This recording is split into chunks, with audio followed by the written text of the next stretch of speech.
American and South Korean Marines engaged in a reenactment of the assault and beach landing 60 years ago that led to the liberation of the capital Seoul from North Korean control. Today on the Korean Peninsula, when looking to the future, it's impossible to escape the past.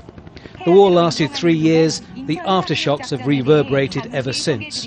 Throughout this week, South Korea is marking the events between 1950 and 1953.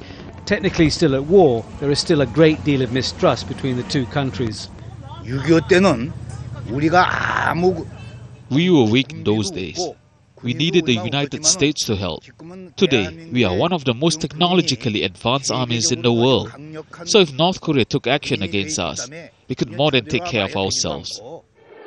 The North is troubled and unpredictable. It's getting more unpredictable, and the widely expected move to make Kim Jong-il's third and youngest son his successor at Tuesday's party congress is causing ripples both sides of the border.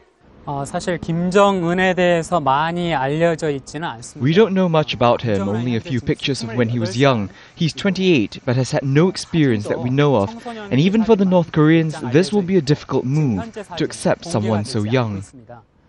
There are few images of Kim Jong-un. He has lived in the shadows. He accompanied his father on a recent visit to China, apparently to get an endorsement from the Chinese, but little else is known about him.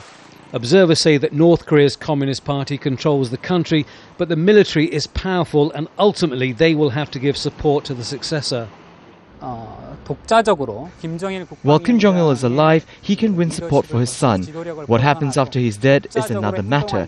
Maybe there will be a collective which will run the country and Kim Jong-un will be a figurehead. But in North Korea, anything can happen. The North and South have been playing different tunes for some time. They failed to establish normal relations after the sinking of the South Korean frigate, the Cheonan, with a loss of 46 lives. Six-party talks have stalled, and North Korea's population is said to be suffering hardship and in some cases starvation. A change of blood may be just the impetus needed to change the last relic of the Cold War. If Kim Jong-un is announced as successor, it probably won't change anything, especially not in the short term. People here are asking questions about whether someone so young and inexperienced can get the political and military support he would need, or whether or not he'd simply be someone's puppet. And can he help end 60 years of mistrust, hatred and suspicion which have dogged the Korean Peninsula? Tony Birtley, Al Jazeera, Seoul.